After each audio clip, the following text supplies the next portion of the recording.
Besides the philosophy behind it and the history, in the daily work in the design studio, we still honor very important design cues that we've developed over all these years, 75 years to be exact, that make, in our eyes, a Jeep.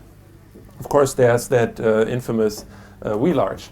And back in the day, it was pretty much two flat pieces of metal welded together so that that we would keep the mud out of the general's face when you would drive the vehicle. And we still have that feature on all our vehicles today, as you know, with a trapezoidal wheel arch. And you sometimes see it on a vehicle that is not a Jeep, but wants to be a Jeep. And we still have that today. You experienced it yesterday, and you'll experience it today again on the whole portfolio. And then, last not least, certainly not least, of course, is the 7-slot grille. Now, the reason I talk about the 7-slot grille is, of course, you know about it in the evolution, but it is so iconic.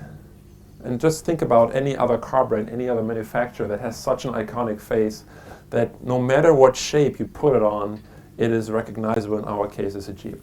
And you see it, we have, of course, the Wrangler and we have the Cherokee, which are probably the two extremes.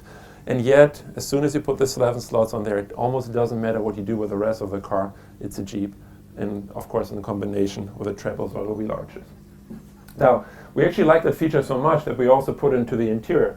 And here's an example, just some of lines, whether it's the pocket that holds the grab handles, all the shapes, the AC outlets, they all follow this very simple philosophy of, putting lines together, but then, adding this human touch in between. We developed the switch that opens the glove box compartment, or the armrest, I should say, on the Grand Cherokee and all future models. So when you drive those vehicles and you touch that stone, it's not a thin piece of plastic anymore. It has this thick round shape of a stone, and yes, it's actually that stone from Lake Michigan. Talking about the Renegade, some of the sports, not quite as dangerous, we like to do ourselves. We go and have quite a few things going on in the studio when we go out over the weekend. In this case, we did go and play paintball. And this was actually my mask after one of the games where I was hit in the face. And the designer thought this is actually really, really cool. It looks funny. So when he came back one day, a couple of days actually later, he designed this red line limiter for the Renegade, and it was that paintball splash. Now, in the press material that you might have read, it says mud splash.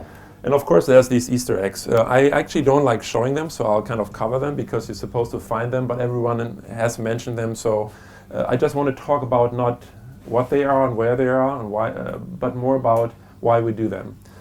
But the design is almost like a signature. It's almost like, we had so much fun, whether it's playing paintball or designing the car. There's actually really a lot of energy, positive energy in the studio. And we try to convey that into the product by taking ourselves not too seriously and allow our customers to find little things, whether it's that push to start button that says on to new adventures, to have our customer have a little bit of fun and again, hopefully put that smile on his face.